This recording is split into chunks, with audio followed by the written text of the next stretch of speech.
Yeah, great to be with everybody today, mate.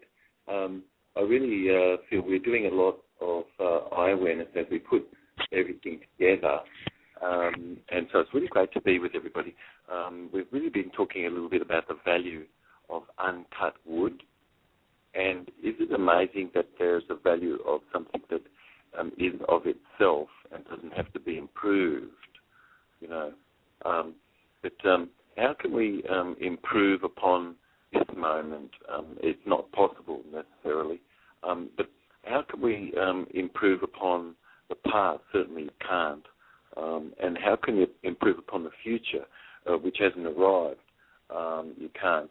I mean, this is the value of a stone left unpolished, you know. But is there a general sort of a pattern we might ask ourselves, you know, through life's up and downs? And, you know, if eye awareness really is equal to not living for some future goal, I mean, eye awareness is not really not living for some future goal, certainly not. And this knowing is within us, and this is the voice within you, and this is the voice that comes from inside you, and this is not imparted to you, but that this is something that's coming from inside you, and this is versus sort of some gathered knowingness or something outside. But eye awareness really is equivalent to a science as a part that's equivalent to no wrong. That's not equivalent certainly to people pretending claims and things to the whole. But when somebody's really pretending claims to the whole, that's where things really go wrong, you know, because this is really not about perfection, but it really is more my beingness and yours and our listening right now in our totality and coming from our totality. But eye awareness really is equivalent to laws really being upheld, and if they're not, then they're not, you see. That's all. And this is applied as I is the way, really, and all the religions that are existing really become more the means for this, you know, to be achieved. Yes. But we really need to be living very deeply and tremendously, and that's what I care about in this programming, that you're having the ability to be equivalent, of course, to this, to be very far away and very deep inside as you are listening and into this living deeply, tremendously. But we definitely should be choosing what's new, mate, definitely, and we should not be accepting anything old anymore. That's not right. And you need to use your voice. But that doesn't require any degrees, as we've talked about. It doesn't really require any steps.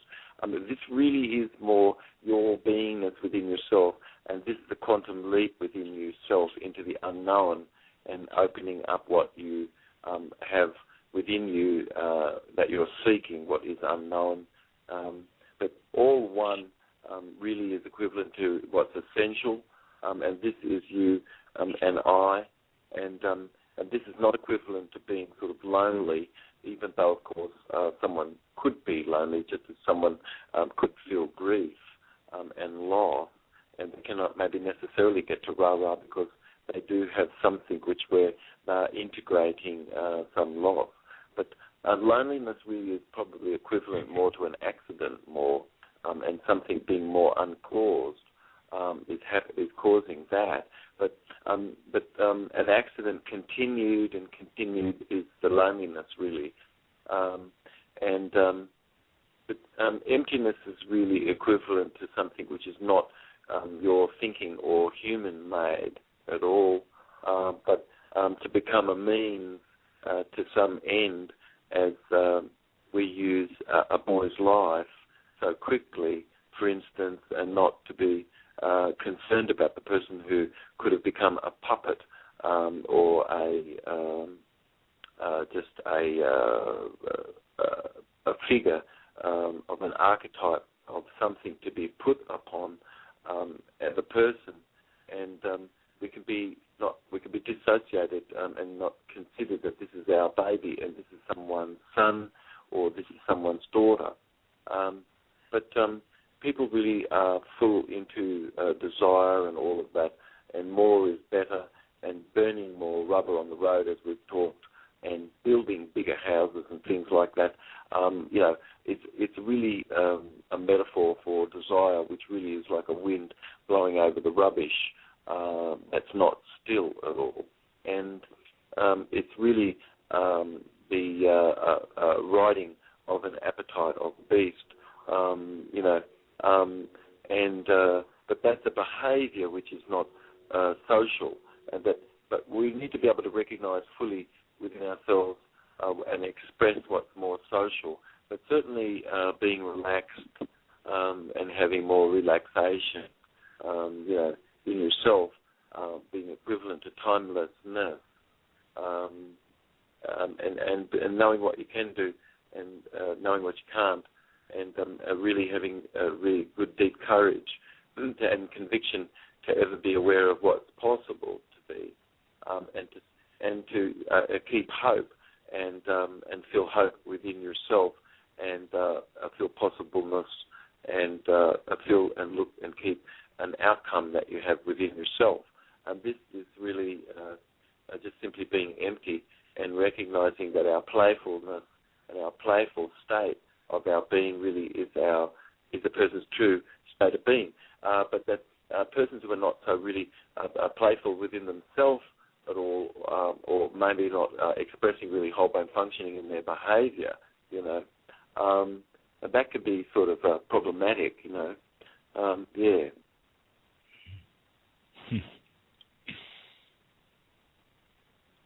How you doing, Luke? Are you there, mate? Yeah. Nothing really is causing anything else, You really could say this, that all really is the essence of I being self-existent. And as I, aware, everything really is part of the whole, and no real individual separateness or part exists, you see. But you can really see a condition, perhaps, and we could see a condition, but that, for instance, you completely see, you complete something, for instance, before entertaining another project,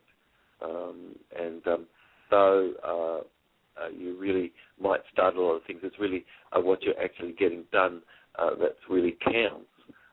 But events really are not caused, yet really necessary, and a certain condition is created. But a construct really only has heuristic sort of value, more by sort of something sort of being explained, But I really is more not a linear sort of a dynamic or a straight line at all, but very much more non-linear and not square or angular, but is as energy is around us, more circular and dynamic, where the sameness really is requiring some uniqueness, and this is creation, which is not at any standstill, because you've got degrees of something which is sameness, but there's a uniqueness within this.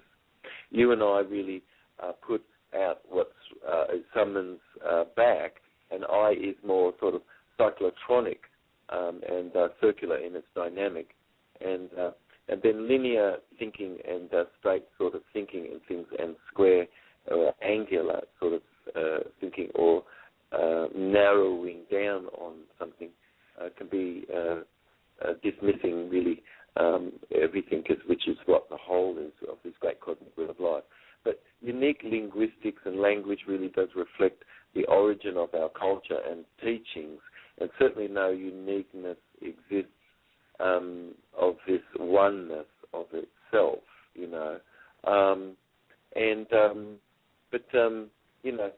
you've got you've really got friendly fire, of course, as we talked about in our past program, of 400,000 United States boys that have been killed, and 80% of those boys that have been killed which is 20%, really was from friendly fire. And what's going on there that soldiers really have a loss of love, but that they've been trained to be with something where what's above can even have been perhaps a loss of love, we really need to be very caring very much about our armed forces and people and service people very, very much. And my father certainly didn't risk his life, saving American boys, which he did on the front lines as a medic, and not to live necessarily a good life himself afterward, but that he didn't do this necessarily to certainly see his grandchild, for instance, not have a father, which American, certainly the American system is a fatherless sort of a system, it's really not a closed box, certainly, and we've got to go beyond jet fuel, in the water, and how does it contaminate everything, and why should that be that way, But the frontal temporal lobe in dementia and things, and violence stimulates sort of conditions where there's a whole range of difficulty for people to initiate or to move, or to have moved more slowly, or to have involuntary sort of movements and things. And all the omega-6 fats and things that people are eating really isn't helping, and that causes ever more toxic beta-amyloid plaques and things, to form in the brain. But energy and motion of itself, just a person really centered around their integratedness in their pleasure and interest, and recognizing this as the major state to be, because no matter what is happening, it's possible for you to really remain in this very, very fine state.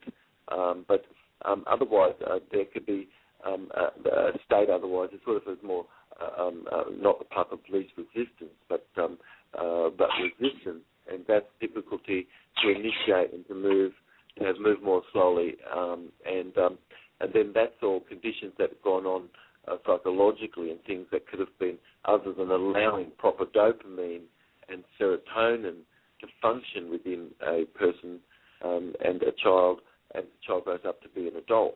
But that by itself, energy in motion and not being put correctly, can have thrombionized, you've really got sort of the first trigger of unpleasantness, and if that was just a snake bite, I guess it's just simply a snake bite, isn't it? And that there's no interpretation of it. And we're not judging the body's reaction at all. And so bradykinin isn't released, and histamine isn't released, and inflammation and edema and those things are controlled. And the mind is something which is controlled that just by having been empty of itself. But typically, whatever it was, which was the first trigger of that unpleasantness, what we could talk about, which is the value of uncut wood, is not adding to that, which is the added reaction, and that's the second trigger. And these are what we call where people are other than able to be remained with their energy and motion in their stability. And maturity really is the ability for one to be able to manage emotion and beingness in their life, and be responsible for everybody in beingness around. But typically done what is after there could have been an initial trigger of some unpleasantness experienced, was what a person's response was, which is the strategy. But how do you accept having achieved something, and some people have fear of success of itself, because then what happens after that? And then what happens if you other than get what it is that's necessary in the moment? How do you process things? This is a strategy, and you have degrees of excellence. But typically done, could persons listening agree that when something was triggered for them, that they typically did that then, which was the second response, 10,000 times, over and over and over and over again, and perpetually throughout, and they can have not necessarily had the ability to have moments of their dreaming to let things go, that even their body could be healing up.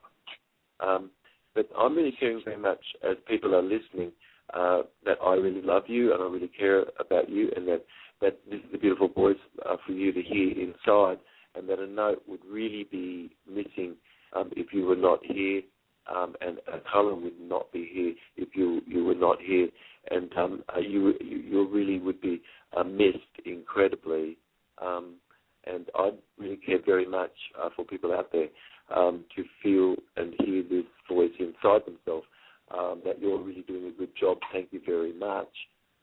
And I really, really love you. The second trigger really being associated as this is being more either associated or dissociated, because you're associating towards something, aren't we? And you're dissociated away from other things. But in the process of you being associated toward your emptiness as I, there's not any second trigger needed of any associated or dissociated neural network. And then, but those second triggers and things that occur for people, as you can get a bit of a feeling of what we're talking about here, those second triggers sort of occur without a first trigger necessarily being present, even as imaginedness could have been even the first trigger, which a lot is actually an imaginedness, which is the first trigger.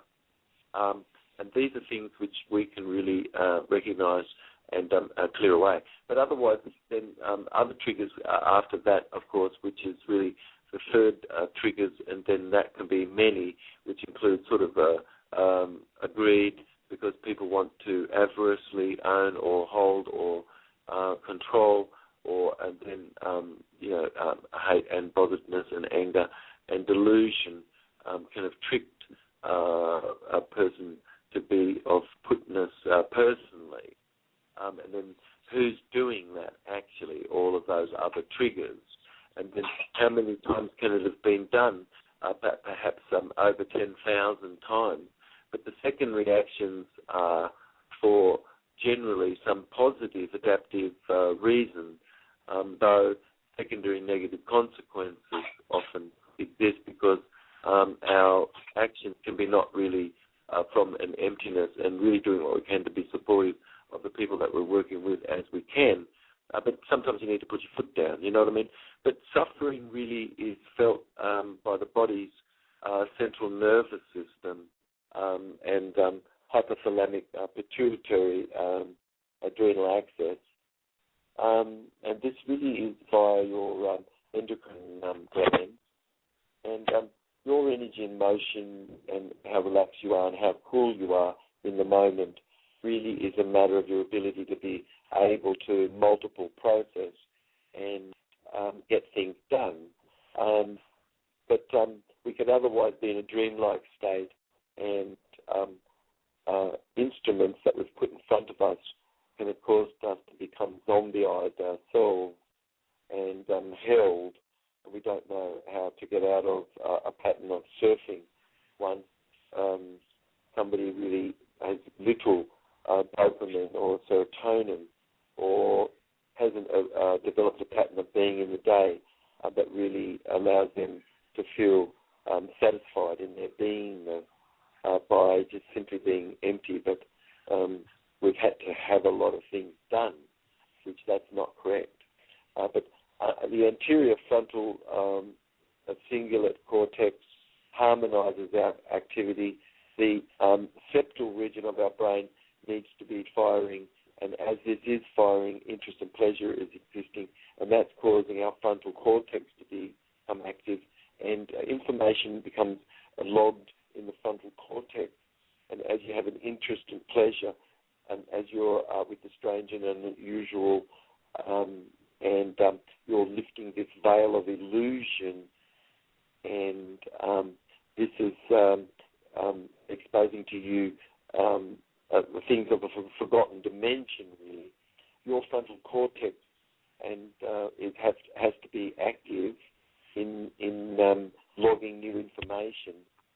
And then as you're dreaming tonight, as you have your slow dream wave sleep pattern incurred, the information then becomes logged in the postmodal cortex area, and then becomes more in long-term memory, having the ability to be able to access this for several weeks afterward. If you entrain even water that is living to an entrained memory of a pattern, it can retain the memory of this for up to 6 weeks or more. But the interest and pleasure stimulate access to the frontal cortex, and the frontal cortex is much more connected to the back of the brain than the right hemisphere, and it has a lot more grey matter, and it's sort of on-off fast switch, and it's involved in planning and sequencing things. And the anterior frontal cingulate cortex is an area of the brain which harmonizes our activity, and can be considered sort of like part of the executive guidance, which is letting you know what's too much, what's not enough. And you need blood flow to these regions, Lukey. But the various areas of our brain, we have, for instance, an area of our brain which is very fibrous, and the corpus that we have a bundle of connective fibers between both our hemispheres, and there's a little fornix which the front part of the brain can be sloshed against, and if it does, it can cause a damage, and any concussion to the brain at all can create all sorts of behavioural challenges, including transient states of amnesia and this sort of thing. But then certainly transient states of amnesia can be caused because of the added reactions that people have, that they do 10,000 times themselves, because I am is, or I awareness really doesn't exist. But as I awareness does exist in your health and wellness, without me telling you anything, you are applying principles and syntax of behavior, what we're talking about. But the amygdala and the tegmentum are areas of the brain which is involved in aversion and repugnance and avoidance and a dissociation and sort of like moving away from things, and looking at the outside more and away, and directions like that, versus being more going toward things, having been and moving toward things, moving along, and having things within us. But then if we were directed ever more, other than in this integrated self as we're talking, but that we could have been focused on that over there, the central nervous system, the hypothalamic pituitary adrenal axis really is changed as a result of either your feeling states of pleasure, which creates whole brain patterning, or aversion, which creates inhibited and limited mind function and limited brain function, and only allows a behavior to be that rote, learnt, short, sequenced, like Tourette syndrome even is an example of this. But the frontal cortex is somebody really is remain more in their interest and pleasure and their caringness. You can become aware more that new information is coming in and being given to you that you can be applying. And this is really your executive guidance existing, and this is becoming active, and ever your awareness more about this beautiful voice you have, which is your familiar voice. And out of the 10,000 tonal ranges that's possible that you can hear, there's one tonal range, and you're really paying attention to this voice, right? It's making sense. And this is the voice of the face of ease, Lukey. But anterior frontal cortex, singular sort of area, and the cortex harmonizes our activity, and the insular area of our brain is another area anatomically in the brain which senses internal states and things. And whole brain patterning is more a polar completeness. But if you've really got people, of course, a lot of these people who are in charge of the media, which is a monopoly, like the top patsy, Ted Turner, or Murdoch, for instance, they take really orders more given and connected to the hand above the government. But that, of course, the news really about soldiers' suicide really are more than killed in action is really, of course, a great a tragedy, and I feel such a deep shame of society, but that people need to be aware that a phantom could have been in charge, and that you and I really need to be ever more aware that we really only can have proper leadership as we have the government working as a people, and the people really need to own the growth of the money supply. But otherwise, all the news sort of just a reeling against not recognising what insanity is existing in allowing a private person to own the growth of the money supply and then control people around. It's so amazing that when I do this show, the people around me all of a sudden just disappear and they start doing other things other than paying attention. It's so unbelievable, you know. But then lots of noises happen. I wonder if everybody heard my door slam. That's just the noise of the wind. But,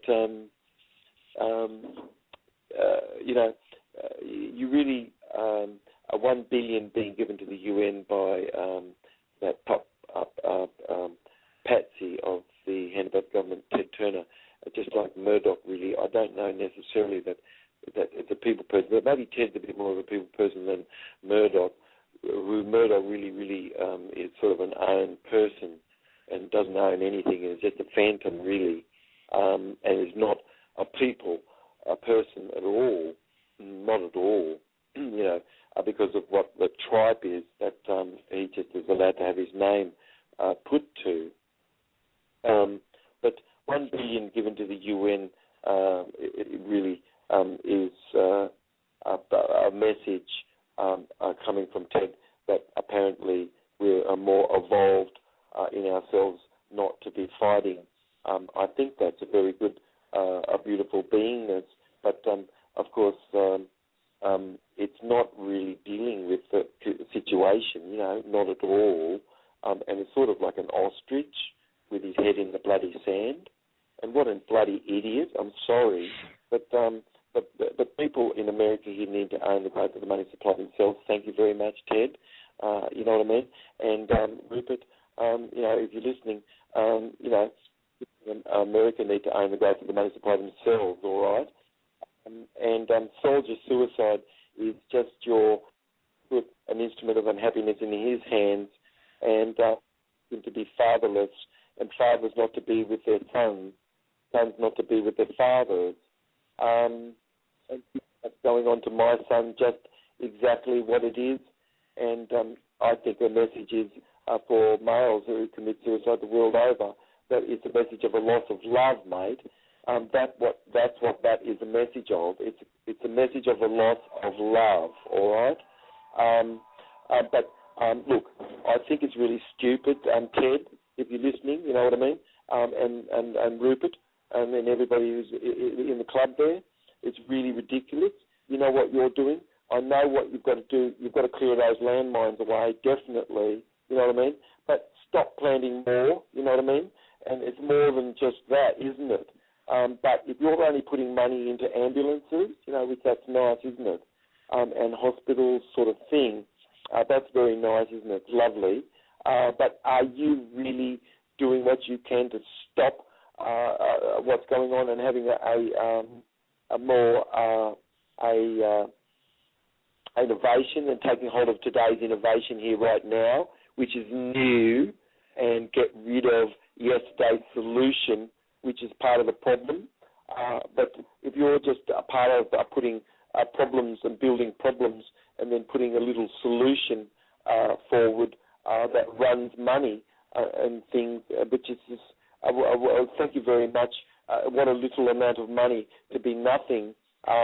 We need to be creating of the money ourselves, thank you very much, and putting forward what's necessary.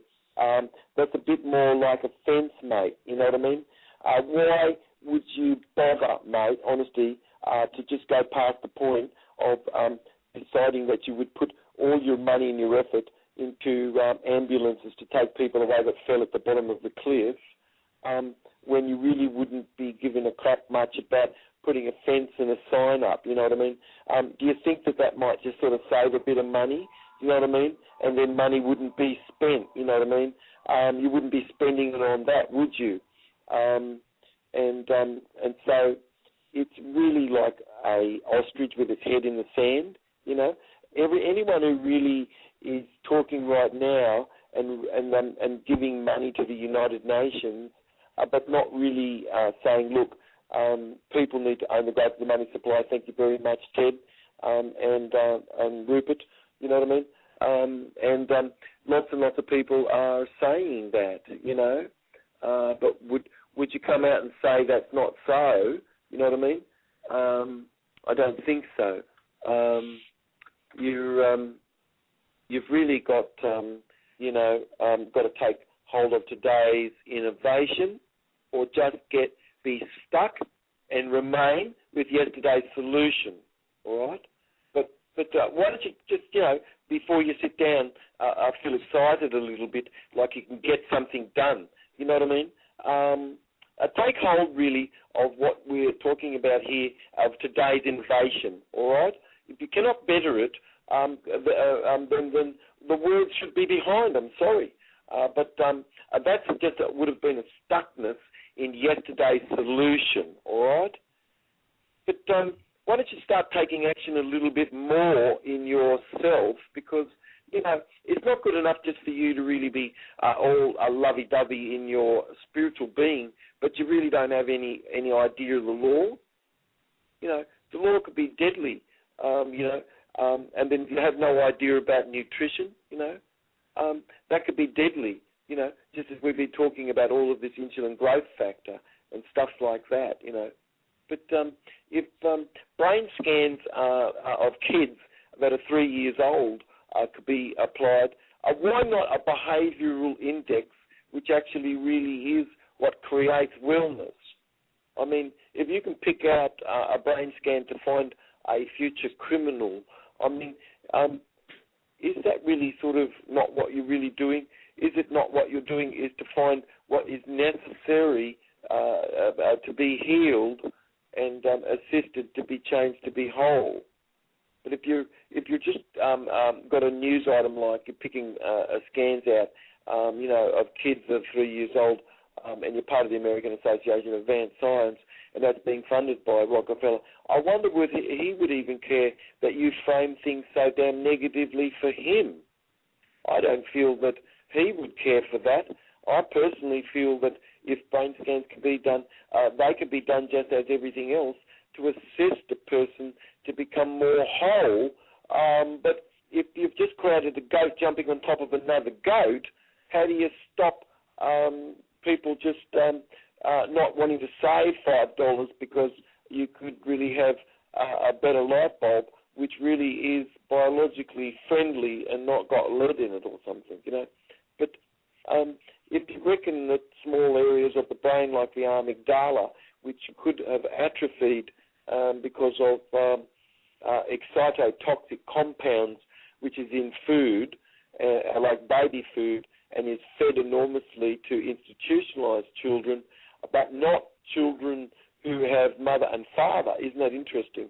Institutionalized children are drugged, are pin-cushioned, just like our soldiers, which I really weep about.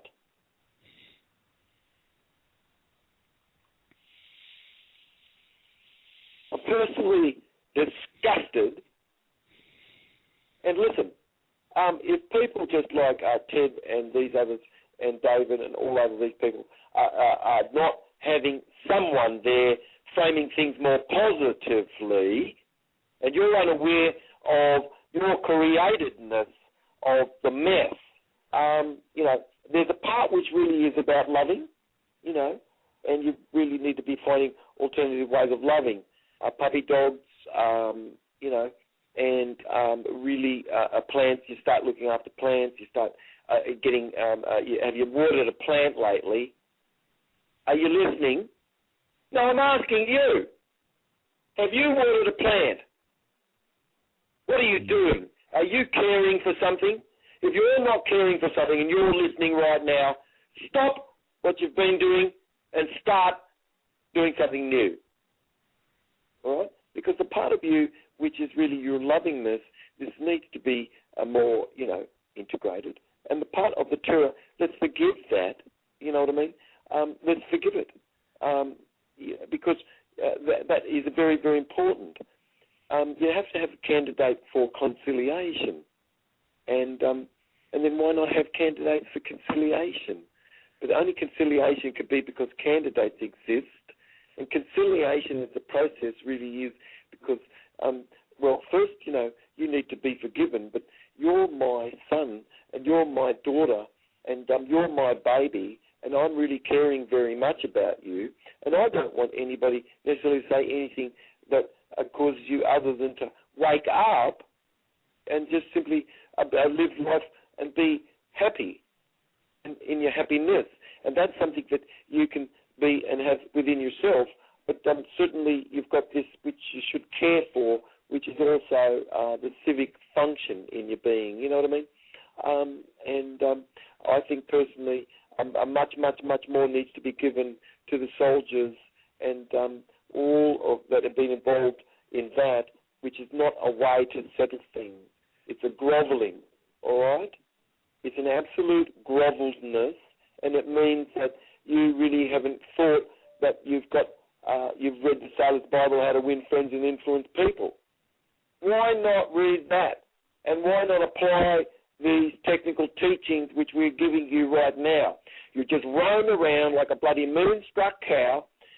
If you've got an instrument in front of you, you are perpetual, just like, God help us, obsessive compulsive. Stop. Take a breath. Relax. Don't be so grasshopperish.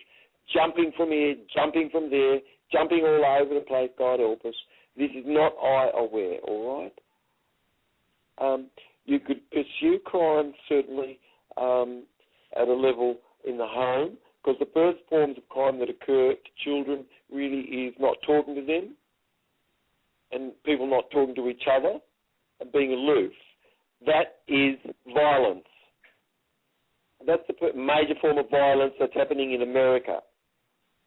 The second major form of violence that's happening in America is people are being distracted and using distraction. They surf stupid things. They remain with stupid stuff. They don't get anything done. They try to reduce, they reduce things so that what's essential is gone, so nothing gets done at all. And absolutely time pass, you can see this going on. Look, take hold of today's innovation right now. I know that you think I'm not talking to you, but I am. I'm letting you really know this, all right? The suicide of the BBC reporter in the news, of course, his claim really of sexual harassment being ignored. I mean, really of sexual harassment being ignored. I mean, really of sexual harassment being ignored. I mean,